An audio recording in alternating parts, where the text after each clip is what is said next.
लेकिन वो मेरे ध्यान में था, सोच करके नहीं गया था कि उसका मैं कोई उल्लेख करूंगा।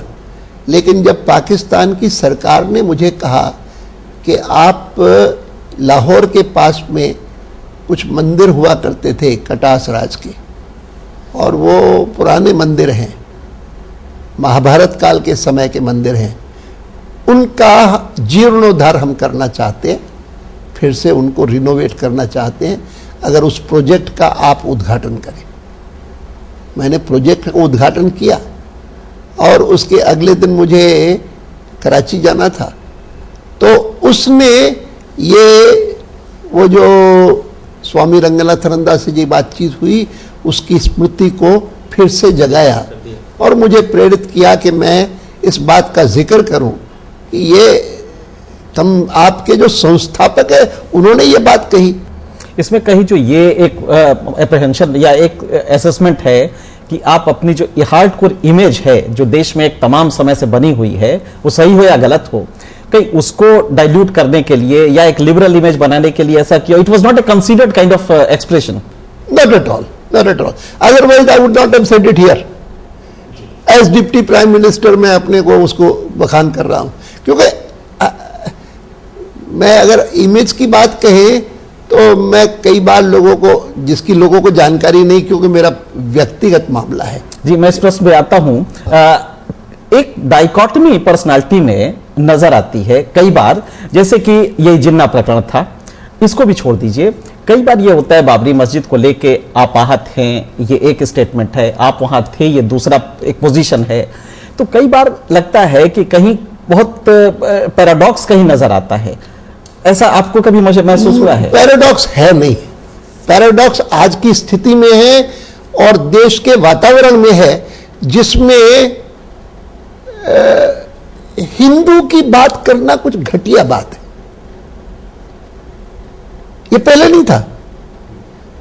गांधी जी सबसे बड़े नेता थे और गर्व से कहते थे मैं सनातनी हिंदू हूं, लेकिन उनको कभी कोई नहीं कहता था कि तुम तो मुसलमानों के खिलाफ हो। यद्यपि मुस्लिम लीग हमेशा ये कहती थी कि ये कैसा नेता है सारे देश का, और कहता है कि कांग्रेस जो है मुसलमानों का भी प्रतिनिधित्व करती है, और रघुपति राघव राजन कहलवाता है, ये कैसा नेता है, और मैं गर्व से कहता है मैं हिंदू हूं। ये जो स्थिति है ना, वह स्थिति एक प्रकार से कांग्रेस को भुगतनी पड़ी पूर्व काल में, हमको भुगतनी पड़ी आज वर्षों तक, संघ को भुगतनी पड़ी, भारतीय जनसंघ को भुगतनी पड़ी, भारतीय जनता पार्टी को भुगतनी पड़ी, और हमारे सभी जितने नेता हैं सबको भुगतनी पड़ी, मुझे भी भुगतनी पड़ी, और मैं उसके लिए कभी संकोच नहीं करता हूं। मैं अभी इसीलिए बात कह रहा था, जो व्यक्तिगत होते हुए भी इस प्रसंग में सांदर्भिक है कि 92 में 6 दिसंबर को अयोध्या का वो उस ढांचे का ध्वंस हुआ, और 1999 के आरंभिक महीनों में, जनवरी होगा फरवरी होगा, मेरी पत्नी की बहन यहां बैठी है सामने और उनकी लड़की मुझे फोन करती है कि अंकल आपको यहां आना पड़ेगा बंबई मेरी शादी में। मैंने कहा शादी कब है? तो शायद मार्च का होगा, क्या होगा, और कहा कि, मैंने कहा कौन है लड़का? तो कहा सलीम। मैंने कहा अच्छा। और फिर मैंने कहा कि देखो मैं इन दिनों में जिस प्रकार की स्थिति में हूँ, मैं जहाँ जाता हूँ इतनी वो सुरक्षा का करते हैं और बहुत तकलीफ देते हैं लोगों को जहाँ पर भी जाऊँ। तो उन्होंने कहा नहीं नहीं आपको आना है हर हालत में, ऐसे कैसे हो सकता है? तो फिर उन्होंने कहा कि नहीं तो हम पोस्टपोन कर देंगे। फिर उन्होंने कहा कि आप सलीम से बात करिए, और उन्होंने उनको दिया फ़ोन, और वो कहने लगा नहीं हम पोस्टपोन कर देंगे, अगर आप नहीं आएंगे तो आपको आना है। फिर मैंने उनको कहा कि देखो मुझे और कोई दिक्कत नहीं, मैं आऊँगा ज़रूर, लेकिन आपको परेशानी नहीं होनी चाहिए, और इसीलिए मेरा सुझाव है कि आपके शादी होगी तो उसमें कितने लोग होंगे? तो उसमें कहा, उन्होंने कहा 100-150 होंगे। मैंने कहा ठीक है मैं उसमें आ जाऊँगा, और जो आपकी 1,500 की वो जो रिसेप्शन वगैरह होगी उसमें नहीं आऊँगा, उसको छोड़ दीजिए। नहीं तो हर एक की वो सर्च करना, ये करना, वो करना। और मैं गया था, मैं उस कार्यक्रम में गया था, और कुछ अखबारों ने अच्छा लिखा, कुछ अखबारों ने खिलाफ लिखा, बहुत बहुत खिलाफ लिखा, लेकिन that is what I am.